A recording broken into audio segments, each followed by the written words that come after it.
saling memusuhi, ya. Wala taqatu di sini juga bisa diartikan jangan saling memutus silaturahim, ya. Jangan memusuhi. Kita itu dijadikan umat Islam karena wakunu ibadallahi ikhwana, dan jadilah wakunu itu dan jadilah ibadallah, hamba-hamba Allah, ikhwana yang bersaudara. Umat Islam itu harus solid. Sesama saudara muslim itu harus punya rasa empati yang tinggi. Bahkan di hadis yang lain berkata, Rasulullah pernah bersabda bahwasanya satu mukmin dan mukmin yang lain itu bagaikan satu anggota tubuh. Kalau misal yang satu sakit, maka yang lainnya ikut merasakan sakit. Misal kamu sakit gigi atau sakit kepala, maka seluruh tubuh itu merasakan dampak dari sakit kepalanya juga. Aktivitas apapun jadi nggak enak. Ya sama, mukmin itu sejatinya seperti itu analoginya atau perumpamaannya. Kalau ada satu mukmin yang sakit atau tertimpa musibah bencana, maka yang lain itu harusnya empati juga. Ya, jangan justru saling memusuhi atau tidak peduli atau tidak punya empati sama sekali. Harus punya rasa empati yang tinggi. Oke. Wa kunu ibadallahi ikhwana, lanjut hadisnya. Wala yahillu li muslimin ayyahjura akhahu fawqa salatin. Dan tidak halal bagi seorang muslim untuk tidak mau bertegur sapa dengan sesama saudara muslimnya melebihi 3 hari. Oke. Jadi tidak boleh tidak boleh memalingkan wajah, tidak boleh, nggak boleh oh iya, bahasanya satru ya, tidak boleh satruan lebih dari 3 hari. Mungkin kalian ada konflik, ada masalah sama temen, misal sehari tidak bertegur sapa, itu masih oke lah. 2 hari tidak bertegur sapa karena kondisi hatinya masih sama-sama tidak enak, sama-sama baper mas Yan. Oke lah. 3 hari tidak bertegur sapa dan selebihnya itu nggak boleh. Lebih dari 3 hari nggak boleh, oke? Maka kalau sedang ngambek sama temennya, tidak boleh lebih dari 3 hari itu ketemu terus nggak sapa-sapa, apalagi sampai lama, sampai berminggu-minggu, berbulan-bulan, bertahun-tahun, kayak gitu dosa.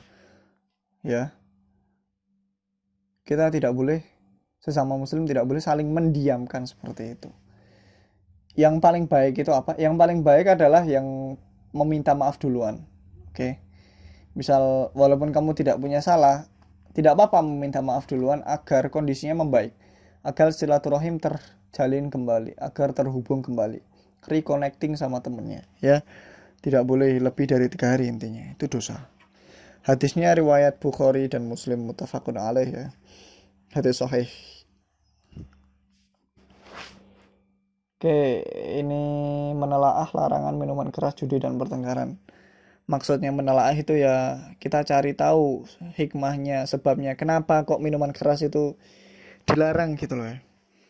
Dari segi itu ya, dari segi kesehatan dan juga psikologis atau mental.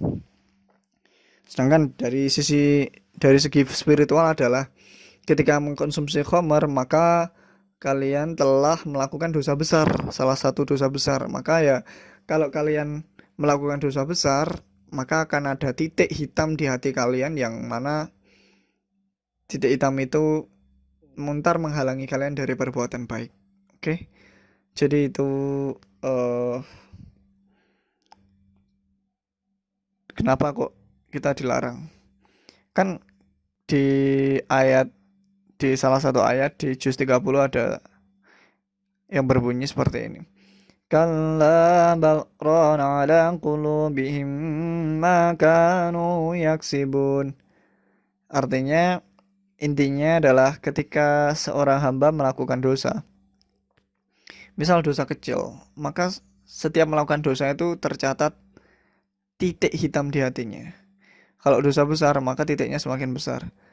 Kalau dosa besarnya lagi, maka titiknya semakin besar lagi.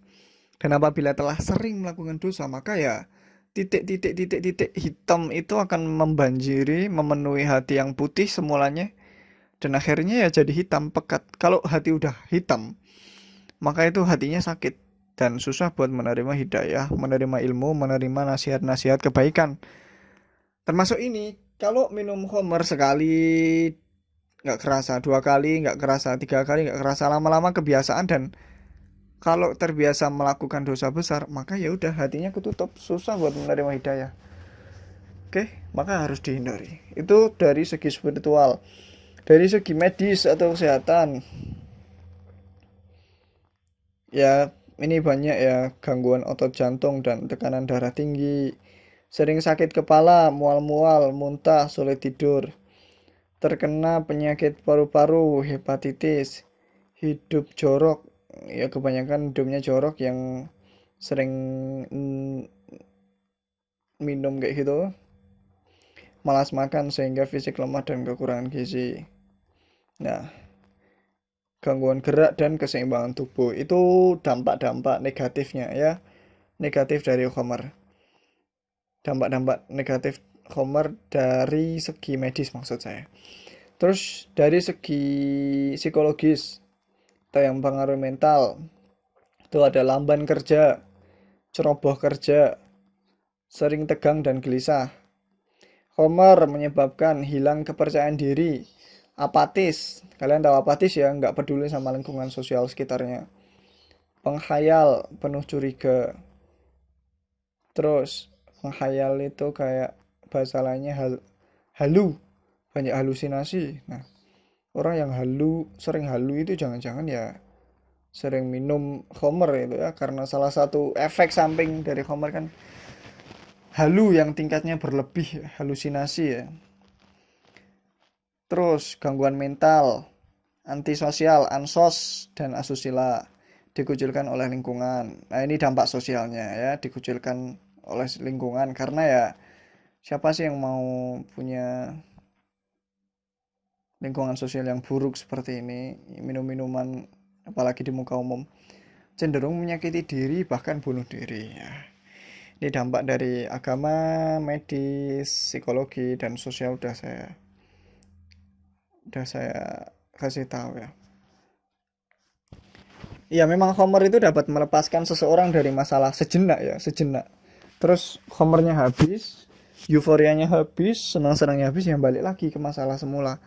Bukan menyelesaikan masalah, tapi justru menambah masalah. Lo lihat seberapa banyaknya masalah yang ditimbulkan di slide ini oleh khamr. Maka kalau ada masalah ya solusi pemecahannya bukan khamr, tapi ya wasta'inu bis-sabri was-shalah, dengan cara sabar dan sholat, meminta petunjuk penyelesaian kepada Allah lewat doa, sholat, dan lain-lain. Bukan justru malah khamr, malah tidak menyelesaikan masalah, tapi malah menambah masalah. Yang kedua, judi. Sebab-sebab kenapa kok judi dilarang? Sebelumnya judi itu apa sih? Judi itu adalah kegiatan permainan yang di dalamnya disyaratkan adanya suatu keuntungan materi. Nah, disyaratkan adanya suatu materi, baik itu uang, harta benda, atau lain-lain, yang akan menimbulkan keuntungan bagi yang menang dan menimbulkan kerugian bagi yang kalah. Judi itu ada 3 unsur sedikitnya. Yang pertama, ada materi yang dipertaruhkan, atau ada uang, atau ada harta benda, kayak misal jam tangan, HP, laptop, motor, mobil, rumah bahkan yang dipertaruhkan. Yang kedua, adanya sistem permainan yang digunakan untuk menentukan pihak yang menang maupun pihak yang kalah. Misal, ya kayak dadu tadi. Barang siapa yang dadunya di angka kembar, misal 66 kayak gitu, maka dapat motor ini. Nah, itu judi. Terus yang ketiga, pihak yang menang mengambil harta sebagian atau seluruhnya atau kelipatannya dari materi yang menjadi taruhan atau murohan. Nah, sedangkan yang kalah akan kehilangan hartanya, sehingga dalam judi ada pihak yang diuntungkan dan ada pihak yang dirugikan. Nah, contohnya tadi ada sekelompok orang itu kumpul-kumpul, terus ada yang mereka mempertaruhkan motornya. Misal ada 2 orang, yang kumpul. Mereka dua orang itu mempertaruhkan motornya. Wes like misal sampean ongkone kembar 66, sampean pek motorku, tapi lek gak kembar, motor sampean sing tak pek. Nah, itu kan ada yang dirugikan, ada yang diuntungkan, dan ada yang dipertaruhkan barangnya, yaitu motor. Ada materi yang dipertaruhkan, dan ada sistem permainannya, yaitu menggunakan dadu. Itu maka termasuk maisir atau judi. Dan judi dilarang oleh agama. Karena apa ya? Itulah. Judi itu mengajarkan manusia hidup pengen untung instan, tidak mau bekerja keras. Pengen serba cepat melipat gandakan harta bendanya dengan cara spekulatif. Spekulatif itu ya yang nggak pasti, yang tidak bisa dihitung gitu loh, tidak bisa direncanakan. Jadi ya gambling. Kalau terbiasa seperti itu ya mental yang dimiliki adalah mental miskin gitu, tidak mampu memiliki mental kerja keras, hard working. Jadi ya itulah kenapa Islam melarang judi. Selain itu ya judi itu menyebabkan kerugian pada orang yang kalah dengan kerugian yang besar, dan dia tidak harus mengalami kerugian itu gitu loh. Jadi ya kenapa? Oke, next. Terakhir, pertengkaran. Pertengkaran termasuk perbuatan yang banyak dilakukan oleh kaum remaja sekarang ini. Remaja itu SMP, SMA, kuliah gitu ya. Menimbulkan banyak dampak negatif, misalnya satu, pertengkaran dapat merusak persatuan dan perdamaian antar sesama manusia, sesama teman, sesama saudara, atau orang di lingkungan sosial kalian, terserah itu siapa. Nah,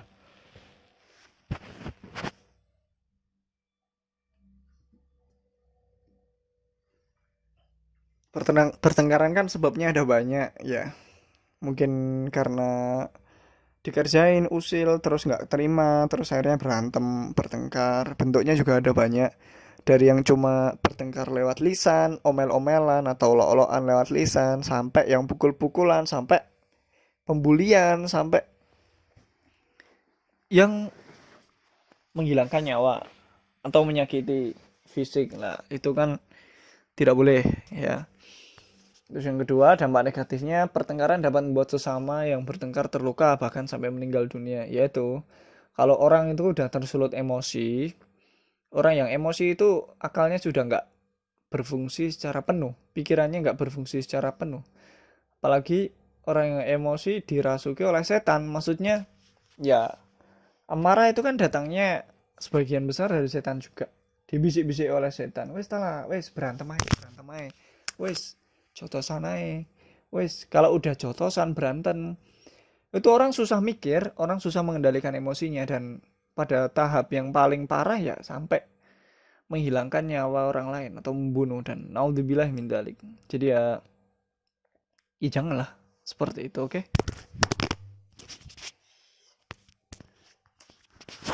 Cara menghindari, nah ini cepet aja ya.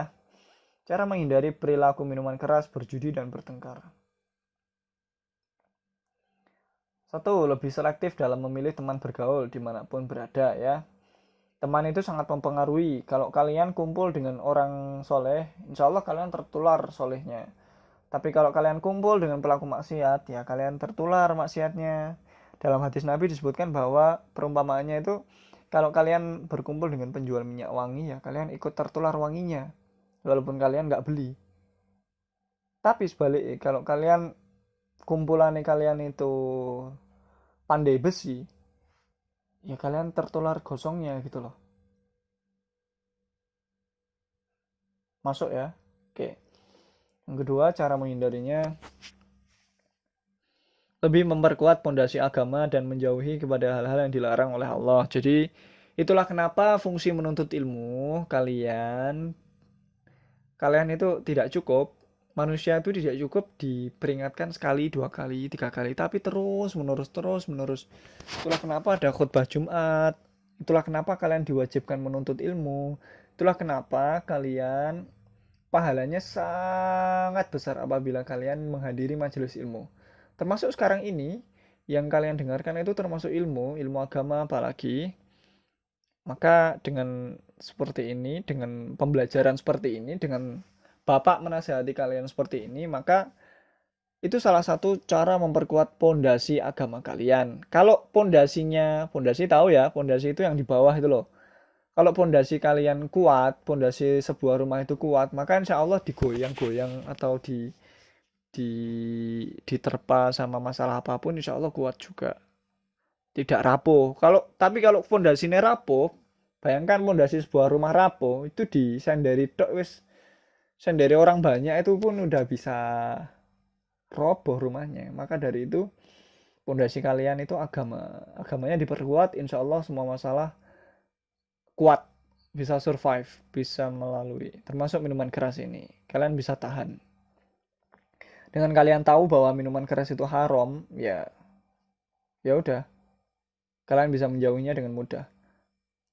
Yang ketiga, mendekatkan diri kepada Allah dengan ketakwaan dan keimanan serta menjalankan semua perintahnya dan menjauhi segala larangannya. Ya, ini sering kalian dengar ya, takwa itu adalah menjalankan semua perintah Allah dan menjauhi larangan Allah. Diucapkan gampang sekali, tapi kenyataannya dipraktekkan itu sungguh subhanallah susahnya ya. Tapi ya walaupun susah, kita nggak boleh nyerah gitu aja. Harus tetap diusahakan, dicoba tiap hari. Dicoba, dan suatu saat insya Allah kita akan berada di makom takwa itu. Oke. Yang terakhir, memperbanyak membaca buku dan mencari informasi betapa bahayanya minuman keras atau khamr. Jadi, dengan kalian mencari tahu sesuatu itu bahaya atau ada manfaatnya, kalian bisa menghindarinya.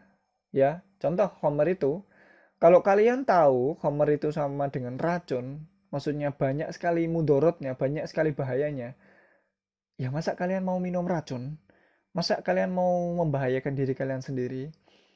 Masa kalian mau membunuh diri kalian sendiri perlahan-lahan dengan meneguk khamr itu? Kan ya nggak mungkin ya kalau seorang manusia yang berakal sehat mencelakai dirinya sendiri. Oke? Yaitu memperbanyak baca buku dan mencari informasi. Di Quran itu pernah disinggung, hal yastawil ladzina ya'lamun wal ladzina la ya'lamun. Apakah Allah pernah bertanya sama manusia, hei manusia, apakah sama hal yastawi alladzina la ya'lamun alladzina ya'lamuna wal ladzina la ya'lamun? Apakah sama orang yang punya pengetahuan dengan orang yang enggak punya pengetahuan? Apakah sama orang yang banyak baca buku dengan orang yang enggak banyak baca buku? Apakah sama orang yang punya banyak informasi dalam kepalanya dengan orang yang kosong kepalanya? Jelas tidak sama. Makanya orang yang punya banyak pengetahuan tentang minuman keras, bahaya-bahayanya, terus mudorotnya, entah itu dari segi kesehatan, dari segi spiritualitas, dari segi sosial, maka ya otomatis dia menjauhinya. Ya, cara menghindari yang terakhir itu ya makanya perbanyak info apapun itu. Oke. Terus yang terakhir, cara menghindari perjudian dan pertengkaran. Pertama, tanamkan dalam dirimu bahwa kita harus berperilaku benar, ya. Kenapa kok harus berperilaku benar? Ya karena ada Allah. Allah Maha melihat. Allah Maha mengawasi. Innallaha alimun khabir. Setiap perkataanmu, perbuatanmu, gerak-gerikmu itu diawasi Allah. Ya makanya kita harus jadi orang yang benar. Oke? Yang kedua, biasakan berperilaku jujur, hindari perbuatan bohong atau dusta. Yang ketiga, hindari perbuatan tidak konsisten, pelin-pelan. Harus konsisten ya, harus menepati janji, harus istiqomah. Nggak boleh labil. Yang keempat, bergaulah dengan kawan-kawan yang berakhlak baik, berakhlak mulia. Jauhi teman-teman yang berakhlak buruk. Ya sama kayak poin pertama tadi ya, selektif dalam memilih teman bergaul. Teman bergaulmu itu sangat mempengaruhi masa depanmu, sangat mempengaruhi kondisi kejiwaanmu, sangat mempengaruhi karaktermu. Jadi hati-hati milih kawan ya. Memang kita tidak boleh pilih-pilih teman, tapi memilih orang yang dekat sama kita itu kita harus tetap selektif, hati-hati. Karena teman yang dekat sekali lagi dapat mempengaruhi, sangat mempengaruhi kita. Terus selanjutnya, cegah. Kalau melihat teman berjudi, cegahlah, nasihatilah mereka dengan halus dan bijaksana. Oke, walaupun judi dan bertengkar itu salah, kita nggak boleh serta-merta menasihatinya dengan kata-kata kasar atau kurang sopan atau kurang lembut. Ya, tetap harus dengan cara yang bijak. Ya, wal mau'izatil hasanah. Jadi perkataannya kita, Mas nggak boleh seperti itu, bla bla bla bla bla, sampaikanlah dengan cara yang bijak dan sopan. Terus next, jauhilah tempat-tempat yang berpotensi digunakan untuk berjudi, ya, misal di bar-bar seperti itu atau di kasino seperti itu. Ya, ngapain kalian ke kasino? Kalian tuh seorang yang terpelajar, seorang muslim yang terpelajar, ya kalau kalian tahu judi itu haram, ya ngapain ke sana? Gitu loh. Terus next, mohonlah selalu untuk mendapat bimbingan dari Allah lewat ibadah yang istiqomah, ya. Sehari semalam kalian sholat 17 rakaat, minimal kalian 17 kali membaca surat Al-Fatihah, berarti minimal kalian 17 kali memohon, minta hidayah dari Allah, ya.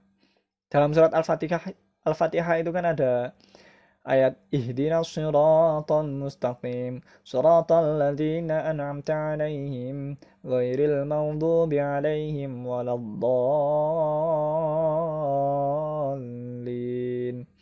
Ihdinas siratal mustaqim itu kan artinya, ya Allah, tunjukkanlah kami siratal mustaqim. Apa siratal mustaqim? Jalan yang lurus. Ya, jadi ya kalau lebih banyak sholat lebih bagus lagi.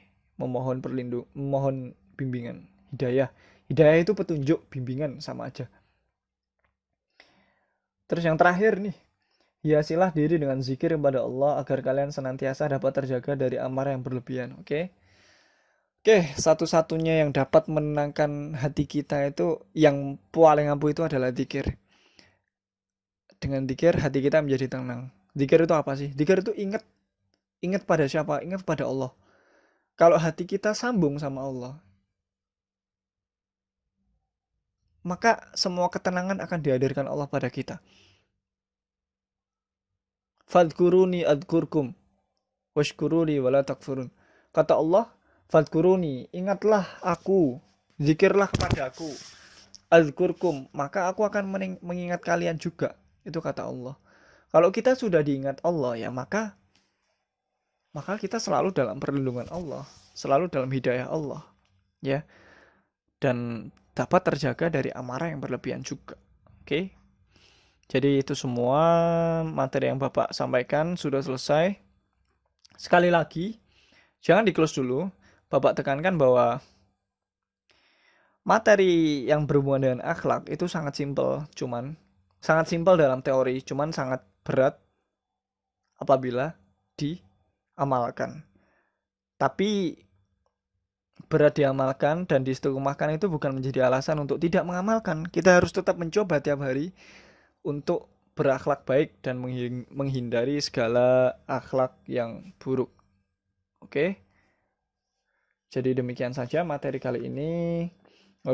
Wabillahi taufik walhidayah walidwalinaya. Semoga ada manfaatnya bagi anak-anak semua. Assalamualaikum warahmatullahi wabarakatuh. Alhamdulillahirabbil alamin. Rabbi zidni ilma warzuqna fahma. Allahumma qad istauda'na kama 'allamtana farduduhu lana 'inda hajatina wa la tunsina